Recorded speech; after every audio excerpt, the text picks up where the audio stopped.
É comum que a gente associe o Brasil a uma cultura e a um imaginário autoritário e violento, que existe uma demanda popular por justiça que se mistura com a concepção de vingança e acaba legitimando uma violência do Estado, seja através da violência policial, seja por indiferença ao uso excessivo dessa violência, né? Então, a tortura como método de produção de provas ou como cotidiano dentro das prisões.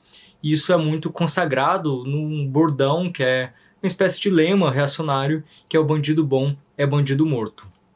E, enfim, eu também tinha esse entendimento que no Brasil houvesse um punitivismo com muita força popular. E isso fosse a base da hegemonia punitiva no Brasil. E as formas que eu observava isso poderia ser, por exemplo, pela grande popularidade e audiência de programas policialescos como Cidade Alerta e o Balanço Geral, mas também pelas votações nas últimas eleições que mostram que em diversos estados o recordista de votos foi justamente aquela figura que representa o populismo penal, né? Geralmente figuras que saem da polícia, saem do exército com um discurso de linha dura contra o crime. Não só os Bolsonaros no Rio de Janeiro, mas o Capitão Augusto em São Paulo, o Coronel Fraga aqui no DF, e há exemplos no estado inteiro, tanto para representar a população na Câmara Federal, mas também na esfera estadual. Eu mesmo tenho uma ligação direta com uma dessas figuras. Em 2013, quando eu fui preso nas jornadas de junho, a Rotan nos levou para uma delegacia em que o responsável era o Valdir Soares de Oliveira, conhecido atualmente como Delegado Valdir. Já naquela época, ele era uma figura muito midiática, um falastrão, e, enfim, uma personalidade conhecida ali na comunidade goiana como essa figura bem populista. E não foi nenhuma surpresa que ele se candidatou a deputado federal em 2014 pelo PSDB e utilizou como slogan justamente o número dele de campanha, que era 4500, que ele dizia que era 45 do calibre e 00 da algema. Ele foi o campeão de votos no estado em 2014, mas também em 2018, aí já pelo então partido bolsonarista, o PSL, chegou a ser líder do partido também na Câmara. E quando indagado, figuras como ele dizem que eles estão simplesmente representando o que a população quer. O Valdir tem uma frase que é: eu traduzo o que o povo pensa. Então eu acho que assim, quando a gente acaba entendendo que sim, isso tem muito lastro na população, a gente está meio que corroborando a narrativa que eles querem, né? Se sentirem legitimados com isso. E eu acho que a gente tem que começar a trazer para o campo da discussão política criminal como, na verdade, é muito mais nuances e contradições quando a gente pensa qual que é a demanda popular para como se lidar com o fenômeno político criminal. Então a gente vai investigar um pouco dessas nuances na questão do punitivismo no Brasil, depois de vocês conferirem aí a nova vinheta e aproveitarem para conferirem a nova identidade visual aqui do canal, né? Então tem uma nova logo, tem um novo banner, a gente está com outros thumbnails. Tudo é cortesia aí da Capcord, que é uma empresa de design que apoia o conteúdo marxista aqui do Cifra Oculta.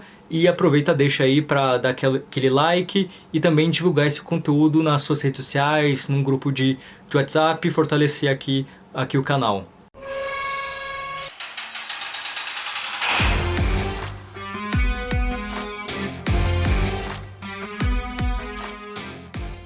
Então, a proposta desse vídeo é questionar uma concepção muito dura, muito rígida do que seria a hegemonia punitiva no Brasil. Não tanto para alegar que exista uma hegemonia antipunitivista, mas sim para mostrar que há várias fissuras, há várias, contradições no senso comum acerca desse tema, que abrem muito espaço para a gente fazer uma militância antipunitivista. Eu acho que isso é perceptível a partir do resultado de várias pesquisas de opinião pública que se debruçaram sobre essa temática.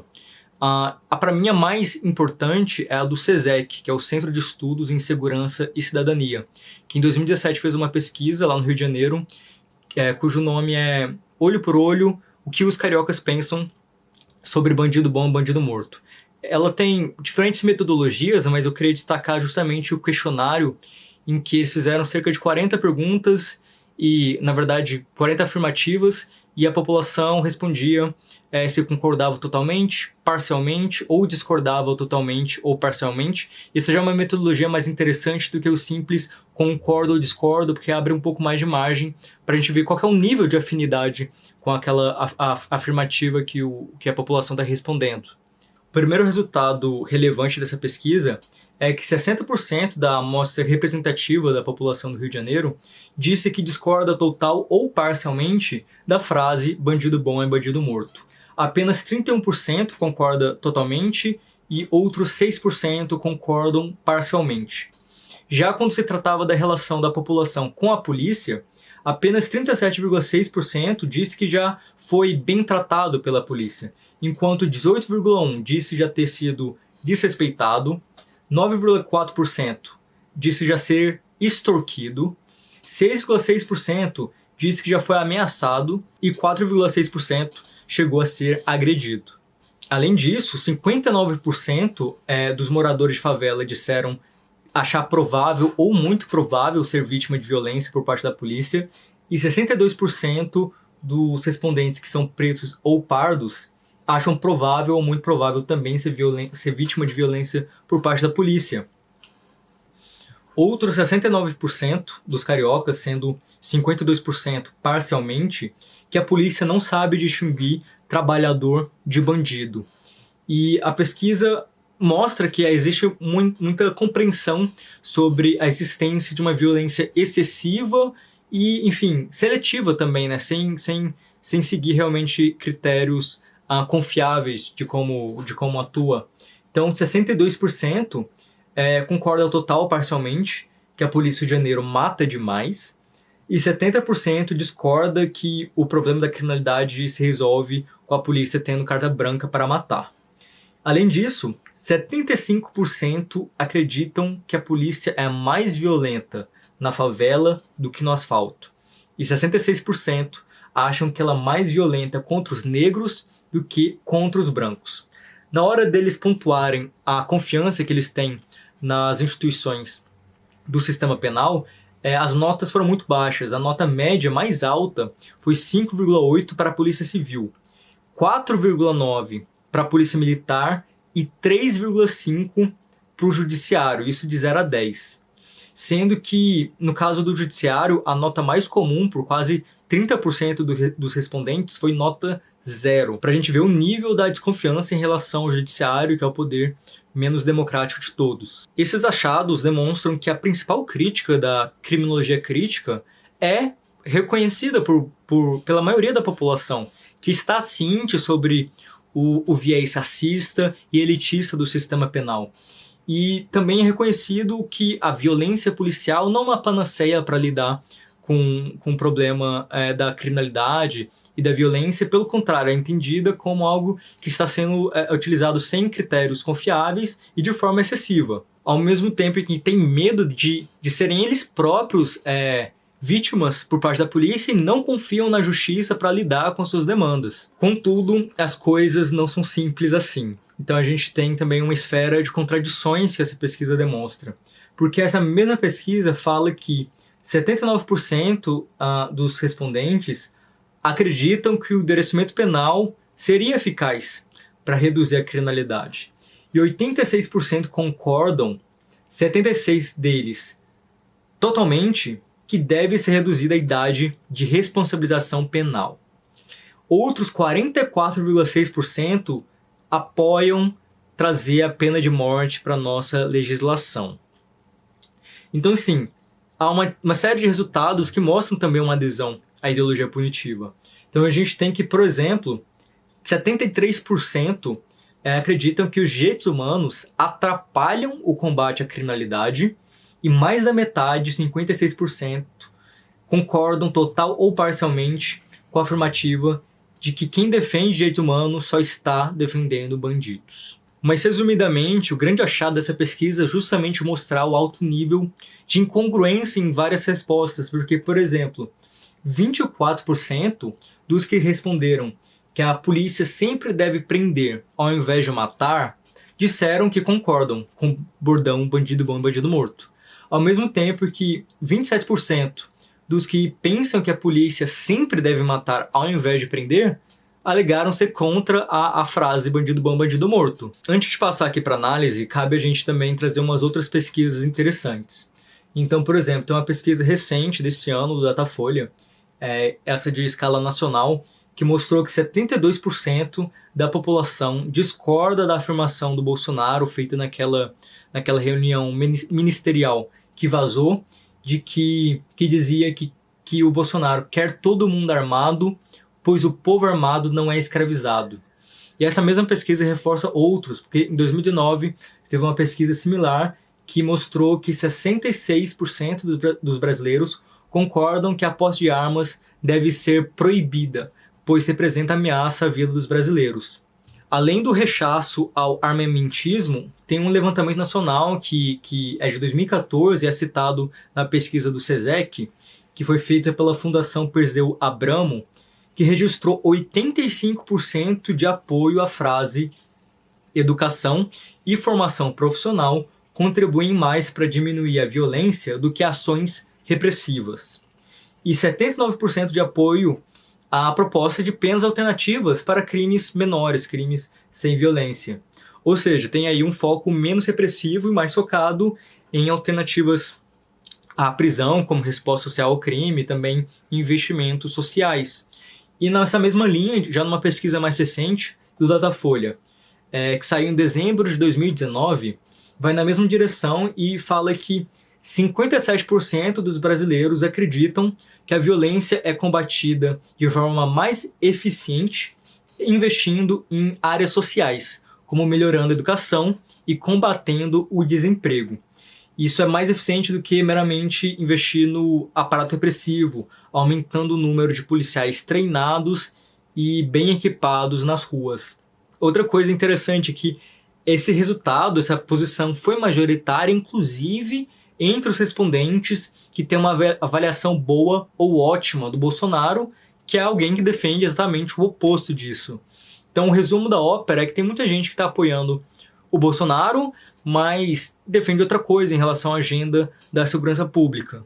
Mas quando a gente vê essas pesquisas que mostram um apoio majoritário a posições de vamos lidar com segurança pública investindo em educação, investindo em emprego, do que simplesmente investindo no mais do mesmo, né? Mais polícia, mais repressão, daí para acabar defendendo uma campanha como Defund the Police, que está sendo popular lá nos Estados Unidos, né? Que significa desinvestir nas polícias, justamente para poder focar em outras áreas sociais, investimentos na comunidade. Eu acho que daí é um pulo. Essa campanha tem sido popularizada após aí o assassinato do George Floyd e os diversos protestos do Black Lives Matter, e o que ela está pautando é justamente tirar dinheiro desse aparato que não provê segurança, pelo contrário, ele aumenta a insegurança de diversos grupos subalternos, grupos que sofrem opressões estruturais, e pegar esse dinheiro e investir em outros modelos de provimento de direitos e segurança. É uma campanha que pauta vários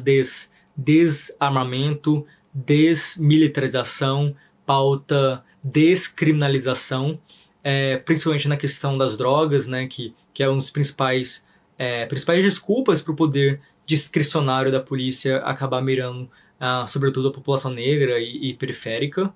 E a lógica é muito reduzir a margem de possibilidade dos policiais assediarem as pessoas e eles terem um poder letal de acabar com a vida delas. Eles apresentam um dado que fala que apenas 5% das prisões realizadas pela polícia nos Estados Unidos trata de violências graves, como homicídio e estupro, e os outros 95% são casos relacionados à pobreza e precariedade de vida. Pessoas em situação de rua, pessoas com problemas de saúde mental e que devem ser lidados com outros meios. Então a proposta de uma campanha como essa é demonstrar como a polícia ela é um fiasco no quesito de garantir uma proteção às pessoas, e que o dinheiro que é gasto aí seria muito melhor canalizado em serviços públicos e mesmo em métodos alternativos de lidar com o problema criminal, né? Então eles falam até de ter outro aparato investigativo, já que a polícia não tem baixíssimas taxas de elucidação de crime.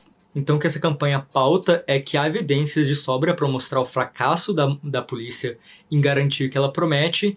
Então, tirar os fundos, seu financiamento, investir em outras áreas com a mesma função, não é nenhuma proposta extremista, mas plenamente justificada ainda num enquadramento de políticas públicas eficientes. Mas voltando à questão dos questionários, a grande questão é que você vê que existe uma série de incongruências nessas respostas, né? Então, de um lado, se defende posições que você pode alegar que tendem ao punitivismo, ao mesmo tempo que há posições que tendem ao antipunitivismo. Então, esse é realmente o grande achado da pesquisa, muito mais do que demonstrar que existe uma posição X ou Y.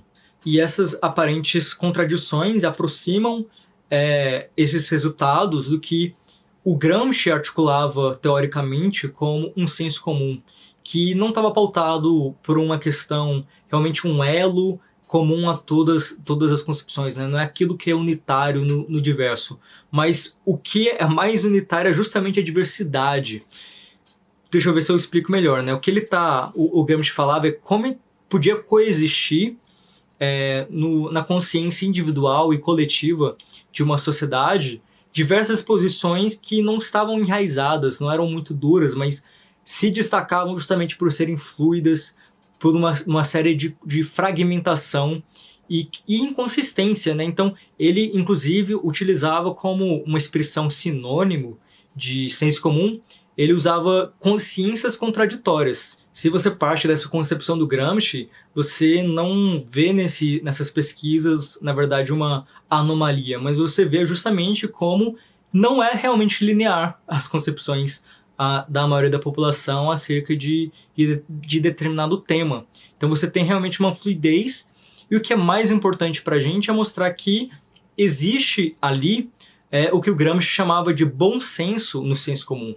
Então, quando o Gramsci está falando sobre disputa de hegemonia e a função de intelectuais, ele fala que não é uma questão de o intelectual trazer uma concepção iluminada de fora, de forma, enfim, alienígena, um saber acadêmico e impor ele sobre a população comum, mas é justamente conseguir entender quais são as concepções críticas que já existem lá, qual que é o bom senso que já existe no senso comum e trabalhar a partir disso. A gente entender que essas posições elas não estão assim firmemente enraizadas, sedimentadas, mas existe uma volatilidade e é ela que garante que a disputa de hegemonia nunca está garantida, nunca está dada e existe espaço para a gente fazer essa disputa. Então, essa interpretação ela nos motiva a não analisar como a gente tem perdido nessa disputa de hegemonia e tomar como enfim, uma postura fatalista que a gente já perdeu. Que eu acho uma postura de muita gente no campo que acaba pensando que o povão é punitivista,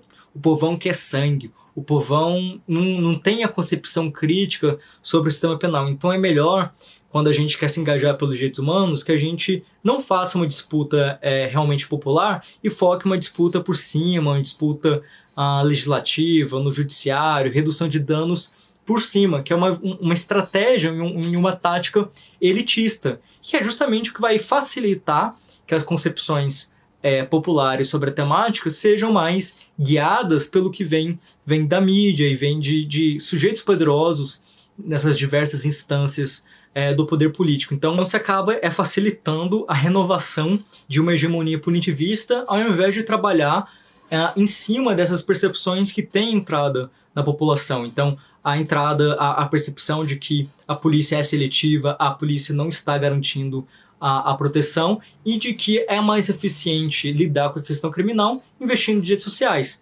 educação, combatendo desemprego, dando alternativas lícitas de ascensão social para além do crime. Então, existe essa concepção de que esses fatores socioeconômicos negativos, né? Então, uma escola ruim ou grande desemprego, enfim, todo esse mercado de trabalho de superexploração, isso acaba empurrando muita gente para a marginalidade e acaba entrando num ciclo vicioso que leva para o crime, para uma lógica viciosa realmente de violência criminal, violência penal e etc. Então, isso já existe, então a gente tem que trabalhar em cima disso para fazer realmente uma militância, uma campanha antipunitivista e conseguir reconfigurar os termos dessa disputa rumo a uma hegemonia antipunitivista. Então, para concluir, eu acho que, enfim, eu quero finalizar com uma mensagem de esperança, porque se a gente tem tido uma ameaça fascista no Brasil, não é porque teve uma conversão definitiva do brasileiro ao fascismo, mas que esse bloco de forças fascistas tem tido mais sucesso na sua disputa de poder na sociedade. A adesão de milhões de brasileiros, dezenas de milhões de brasileiros a visões conservadoras não é tão rígida ao ponto de ser imutável. O nosso trabalho é fazer o diálogo, é fazer um trabalho de politização.